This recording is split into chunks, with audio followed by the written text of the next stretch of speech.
Hey everyone, welcome back to the Mark Loeffler Experience. We got another great show here for you today. You might have noticed in the last couple of weeks, I've been doing some charting with Mike Iulano from Invest Like Mike, and Cody Ye's been on talking about options.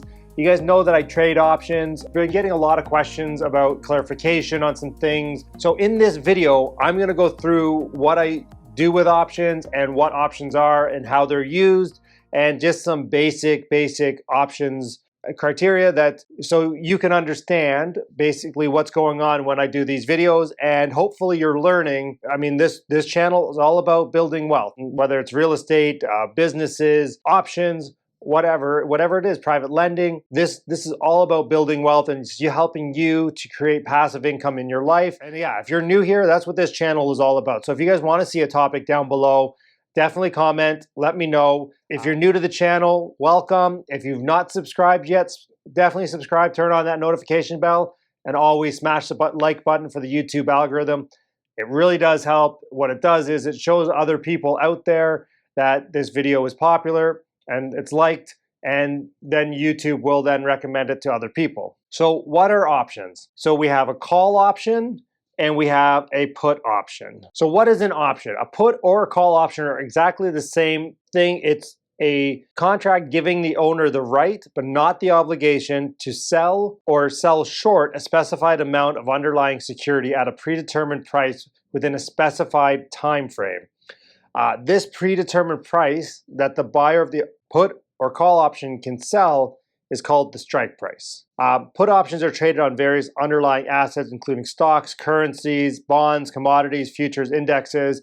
A put option can be contrasted with a call option, which gives the holder the right to buy the underlying stock at a specified price, either on or before the expiration date. So that's the difference between a call option and a put option. And we have this wonderful chart here that we're going to put up for you. But the basic is, if I'm buying a put option, basically I'm buying insurance. So for instance, I have this stock that's valued at $100 today, and I want to ensure that I don't sell that stock for anything less than $95. So my time frame is 6 weeks. I go out 6 weeks, and for $95 for that option, maybe I'm paying $3 for the right to sell that at $95 in 6 weeks from now. And that's basically all this is. So a put option is insurance. So when I sell, because I'm a seller of put options, this is what I do. I'm a seller of put options for income. I am basically insuring the stock price for somebody in the future. Now, I get a lot of questions about, okay, so I mean, we did that video on Zoom. We can link that here below, where I basically sold an option at a certain price. The price of the stock went up. I basically, in 2 days, I got out and realized 70% of that insurance premium because the price went up. So therefore, the chances that it was going to hit that price went down. So my option eroded 70%. So I bought it back 30%, and I took any risk to myself off the table. Whereas a call option, you saw on Friday's video, the Amazon, I have the right to buy Amazon at $3,500 on February 19th. And what that is again, why would I do a put or a call? Okay. And when would I sell a call? This is important too. So if I'm going to buy a call, I expect the price to rise, okay? If I'm going to buy a put, I'm going to expect the price to fall. So I know I know a few people who timed the market pretty well, February, March, and they made a killing, a literal killing on buying puts into the coronavirus. And then they, market turned, and then they just bought stocks or bought calls after. So sell a put, I want the price to go up or stay the same and just let time do its work, because the longer out I go, the more of what's called theta. We're not going to get into the Greeks or anything here, but it's time. So I'm paying for that time value on that stock. So the time and volatility, that's how they option price it. You can go and look at, there's thousands of YouTube videos on how options are priced. I'm not going to get into it here. We're going to keep it simple. So I'm going to sell a put. All I want that to do is stay the same or go up. If it does that, I'm a happy camper. I collect my premium and I basically have no liability once that expires. And for my accountant out there, he's like, he looks at that, he goes, well, where's your cost base? I'm like, well, I don't have it. Obviously my cost is the risk that that price goes down, and I'm obligated to buy that stock at that price. And on the call side, when would I sell a call? I typically sell calls if I own stock or if I've bought stock. I'm going to sell calls on that to earn income. So where I do that, for instance, is in like a registered account, my RRSPs, TFSAs. Basically, all I want to go and I want to make 20, 25% on that money. I'll go, Enbridge, 8% dividend. I'll buy Enbridge. I'll sell calls on it all day long. Sometimes it gets called away, so I lose my stock because once I sell the stock, somebody has the right to buy that stock at the price and the strike at any time during the period. Like, so if I had 6 weeks out, I have the right to buy that stock at that price anytime within that 6-week period. I've told you when I would sell a call. So if I get put a stock, for instance, so if I sell a put on a stock and it goes down below my strike price, so this happened on Tesla. I sold puts on Tesla. Price was down, so I sold a $500 put. So price was $490, went down. I got put the stock at $500. Next day it rallied, and it was that was the day, like last week, when it went to 5. So this was Friday last week. I got the stock on the weekend. Monday morning it was at 520. I kind of wrote it up a bit. I sold $600 calls for Friday. And I mean, I can go back and look how much I got paid, yet it never reached $600 on Friday. So therefore that expired worthless at the end of the day. So that's when I would sell a call. So if I get put the stock, I'm selling a call, or I'm buying stock in a registered account because I can't do naked puts in a registered account, which is kind of silly in my opinion, because that's one of the safest ways to trade stocks. If you've not read it, Derek Foster's Money for Nothing, Stocks for Free. Basically, you're lowering your price on your stock. So if it's $100 and you do a $95 strike, yet you get paid $3 per option, well, your effective price is now $92. So if you actually said, okay, my price is $95 and I like it at that price, and you get it at 92, I think you're kind of winning. I kind of won on Tesla. I mean, a lot of that was sheer luck. I mean, who knew it was going to go up $100 in a week? And a lot of people are calling to short it now, so the shorts are probably going to come out. But that's not what the meaning of this video is. When I would buy a put, I would buy a put when I see that there's a macroeconomic problem, or something like Nikola, where I believe it's basically it's a shell company. And they had all the news around GM, and today it's down 25%. So I bought puts on it, or I sold naked calls on it.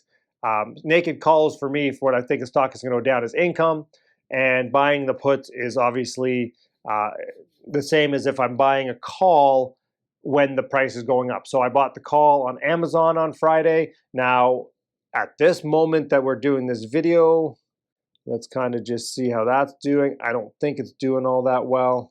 We're down a little bit on that. Yeah, 31.52, so we're down a bit on that, but the market's bouncing. So obviously for me, naked puts are the safest investment that anybody can make out there, or the safest strategy even than buying stocks. Like this morning, I sold BABA 250 put for December 18th for $3.15. And so the price of the stock right now is $265. So it has to go down $15, which is 6%, 5-6%. Plus I get another 1%. So my price would be $247, $246.85. So my risk is if it just stays the same, well, it'll expire worthless. If it goes up, then my premium goes down and I make money. Even if it goes down, it has to go below 250 for me to get exercised. And then I own BABA at 250. So that's my worst case scenario, is that I own BABA at 250. Obviously, I use this a lot and it's income generating for me. And my goal with that is to make 1 to 2% a week on that money. So I'm making 40 to 60% a year is my goal on naked puts.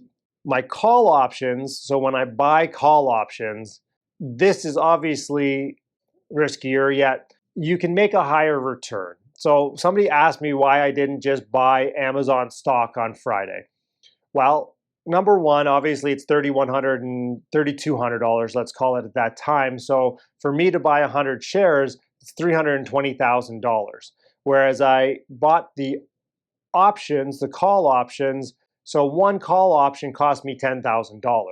And my delta, which is how much of the dollar I get, so if it goes up $1, I get 35 cents of that. So if it goes up $100, I would have made on 100 shares $1,000, right? Whereas if I bought the call option and it goes up $100, I make $35. So therefore, I actually make 35% on my money. So for the same investment, I make more. Yet also happens on the downside where I lose more is if it goes down or if it just stays flat, because basically time will decay that option.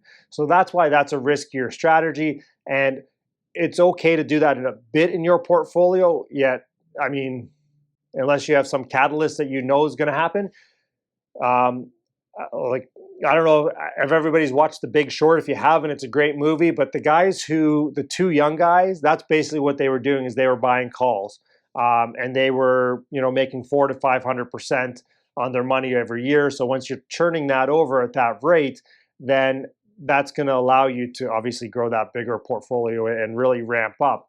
Obviously, you can lose all your money selling or buying calls. It can go to zero. So they can lose all that money. Whereas the risk to me selling a put that BABA actually goes to zero is very, very minute. Like that's, I don't even know what would have to happen for that, or Amazon going to zero, or Tesla going to zero, any one of these stocks going to zero that I sell puts on, Enbridge, whatnot, right? So there's obviously more risk in the call side and less risk in the put side. The biggest thing is, I'm going to say that I got a lot of questions about, is I don't often hold these to expiry. So the call option that I did for February 19th for Amazon, I might be in and out of that in a week. It might be 2 weeks to see what Amazon does, right? I'm probably not going to hold it to February 19th because now my price has to be $3,500 plus the $100 I paid for it, which would make my break even is $3,600 on that stock. Whereas right now, if it goes up from where the level I'm at, I can incrementally get that gain. Well, guys, I hope this is about as clear as mud to everybody. I hope I didn't lose you. If I did, comment down below where I lost you. Happy to make the video, happy to talk about this all day long. As you can tell, I really do like options and stocks, just for the simple fact that, no offense, real estate, you deal with people on every level of it. Whereas this, I can do it all from my phone on a beach in Bahamas or wherever I am. Anyways, guys, that's it for today. We'll catch you in the next one. We got an exciting week coming up. Wednesday, we're gonna have the cheapest detached house in Hamilton that I've seen sold in the last 5 years. We're gonna do a tour of that. And number two, we're gonna have my business partner, Corey, on starting a restaurant or any business during COVID. All right, guys, see you in the next one. Have a great Monday.